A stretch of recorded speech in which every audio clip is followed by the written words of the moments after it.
What is going on, YouTube? Andrew Miller from Hook'emHeadlines.com coming back at y'all today with my post-game thoughts, reactions, and quick takeaways from Texas's very narrow escape, 31-24 win over Houston this afternoon / this evening. Number 8 Texas comes up with a very close 7-point win over the Houston Cougars on the road at TDECU Stadium today. Texas gets out to a fast start. It looks like that this is going to be a quick and easy victory for them. They're up 21-0 early in the second quarter. Offense is cruising. Defense is holding up well. And then it just kind of flips. You see Houston finally gets an offensive rhythm. Donovan Smith starts spreading the ball around effectively to his multitude of weapons in the receiving core. Dana Holgerson's offense, finds its stride, and Texas's defense was getting exploited again in the secondary. Unfortunately, I think some injuries, and to be honest, I think getting overmatched by a really good Houston receiving core really bit Texas in this game. But yeah, let me go ahead and get into some of my game notes, thoughts, takeaways, and then studs and duds. And then ultimately the biggest talking point of this game, I think, beyond that fourth down spot at the end of the game, or third down spot, whatever, is Quinn Ewers' health. And we'll definitely dive into that here later. But just some initial game notes.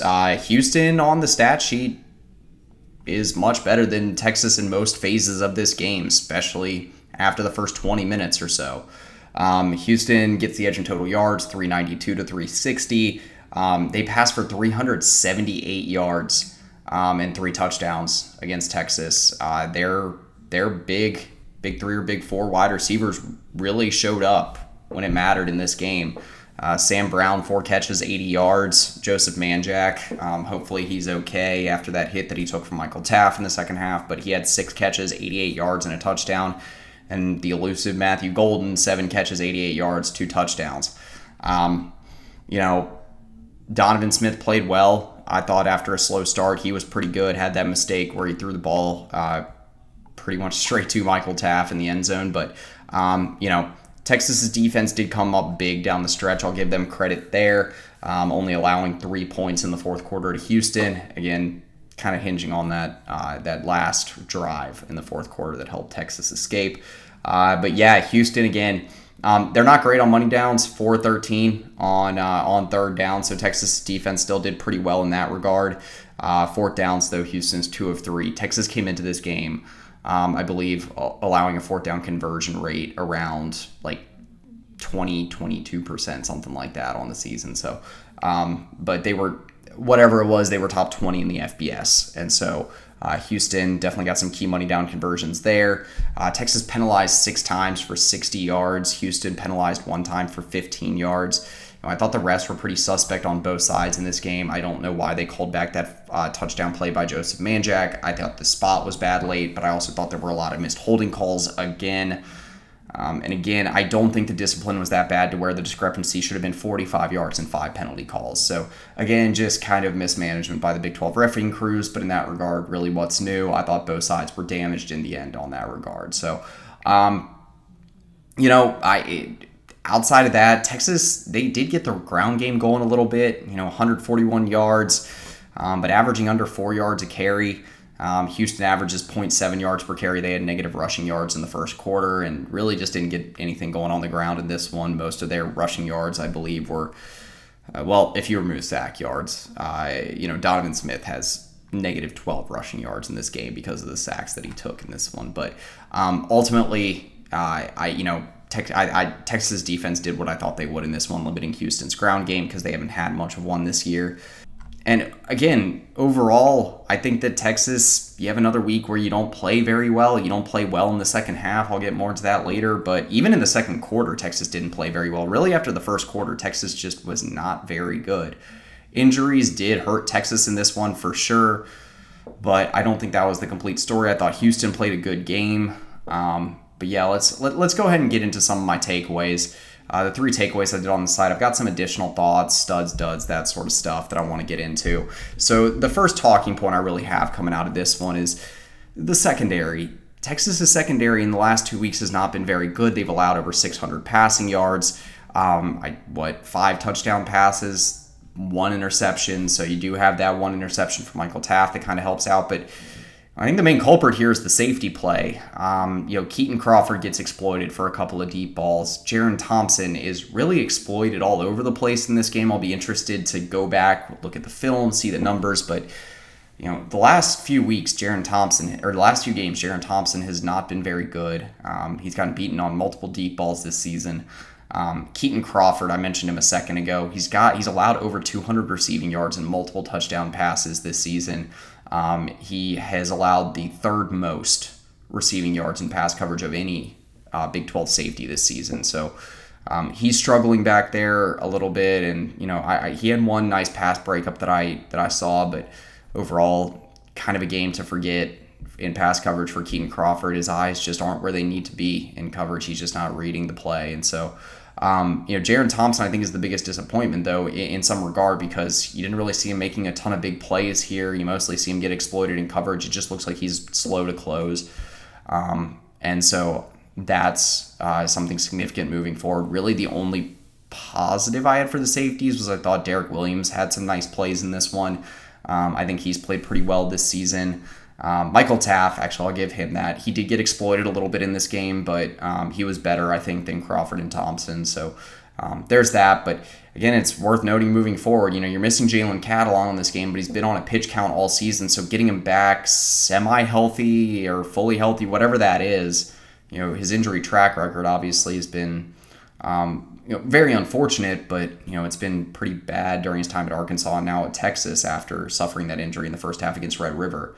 I think it also hurt that they were missing Ryan Watts, because then you had to shade over a little bit more. You had to worry more about whoever was playing on the boundary, whether it was Gavin Holmes or Malik Muhammad.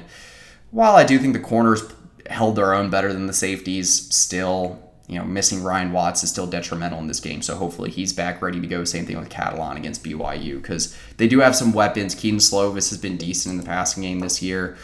And you just need to have a better performance than you did this weekend. The saving grace is that Houston is probably the best receiving core that Texas is going to face for the rest of the season.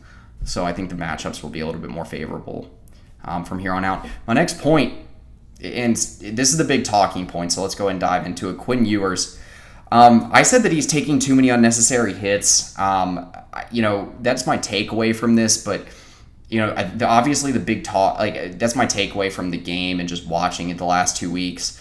I guess I'll start with this. He gets injured on a hit from David Ugwegbo, who, also seemed like he got hurt on the play, but looked like Ewers, I don't know exactly what injury he suffered. I'll follow the reporting on that, but he headed into the tunnel in the 4th quarter. Malik Murphy took over for the rest of the game, completed 1 pass on 2 attempts for 7 yards.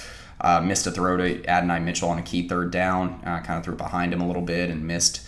But there's been multiple times in the last 2 weeks where I found myself saying that Quinn Ewers is taking too many unnecessary hits. He's putting his head and shoulder down to try to fight through contact on these money down conversions when he's scrambling, and especially when you're facing like a defensive end like Ugwegbo, there's no point in taking that contact when you're not going to be reaching the first down marker. The key point here is that Ewers is taking all these hits. It's resulted in a fumble. He's now gotten hurt. You're risking your health on these, and you're risking turnover. Ewers isn't the shiftiest guy, and so I don't know why you just don't slide or throw the ball away when you have a very little chance of reaching the first down marker. So even the risk-reward calculation isn't really there, but the risk, obviously, you getting hurt. Hopefully he's okay, but again, he keeps doing this where he's not sliding. He's putting himself at risk. Or not getting out of bounds, whatever it be. He's trying to fight through contact to get to the marker. Texas escapes this one. Murphy leads a touchdown drive after the first, I think it was a 3-and-out. And CJ Baxter fortunately gets into the end zone, a nice 16-yard touchdown run. DJ Campbell had a nice block on that play. So Texas escapes, but this brings up the bigger talking point. Malik Murphy, he's come into a few games this season, taken some reps, and he's looked okay, but I haven't seen enough of him to say, okay, I'm confident that he can lead Texas to multiple victories down the stretch. Ewers' health now becomes a huge talking point. He was pretty good in this game before he left with injury. In the first quarter, he was amazing, completing over 90% of his passing attempts, over 130 passing yards, 2 touchdowns. Texas kind of got away from trying to pick Houston apart in the intermediate and deep passing game after the first 20 minutes or so of this game. But again, Ewers was pretty good. I just don't think it was a smart decision to try to fight through contact. Your quarterback, slide. Don't take these hits from all these big linebackers, safeties, and defensive linemen. But we'll continue to follow where this storyline goes because Texas has some big games coming up. You got BYU next week, Kansas State the week after. You got road games against Iowa State and TCU in November, so we'll see. And then my final takeaway is that Texas is no longer a second-half team. I just don't think that Texas has shown the same. I don't know if it's because of injuries or it just seems like Texas doesn't have the same momentum to close out games in the second half in the last 2 outings against Houston and OU that they did in the first 5 games of the season. Texas, it just felt like on offense they ran out of steam in the second half, even when Ewers was still in the game. They weren't moving the ball well. Texas, I believe in the second half, ended up coming up with, let's see here.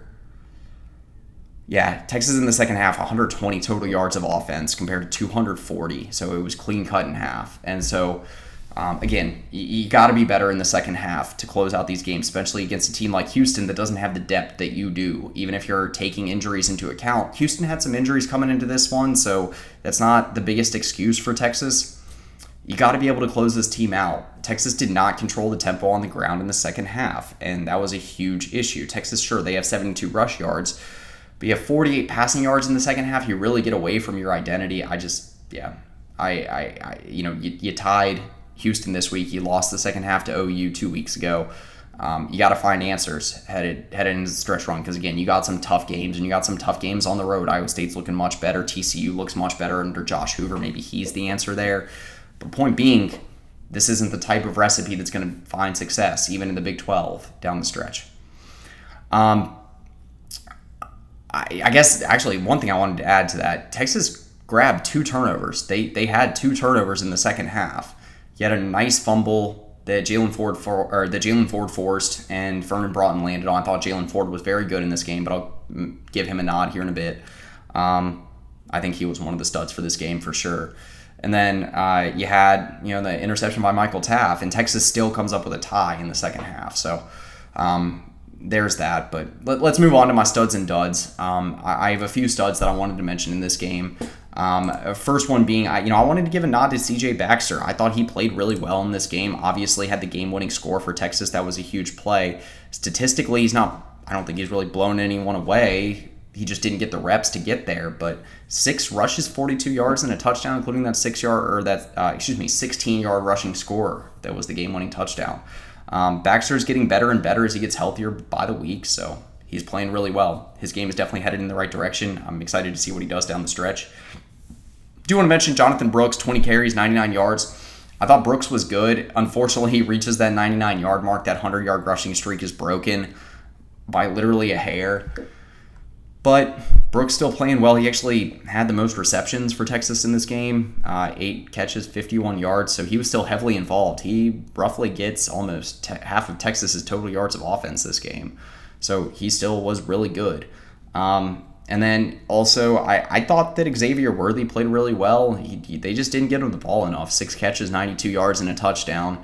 Had the touchdown that moved Texas's lead to 14-0 in the first half. But on defense, I think there's a lot of guys where you could have some qualms of saying, okay, maybe they didn't play so well, or they weren't locked in, namely in the secondary. But I do think that Texas had some guys. I do like the way that Michael Taft played in this game. I'll give him a nod for the second half interception. He had a nice pass breakup in this game too. But Jalen Ford, I think on defense, is the biggest stud I have from this game.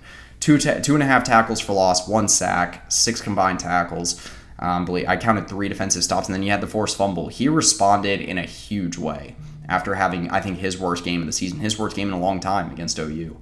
So I got to give him props there. And then Derek Williams is my other one. I thought Williams played pretty well.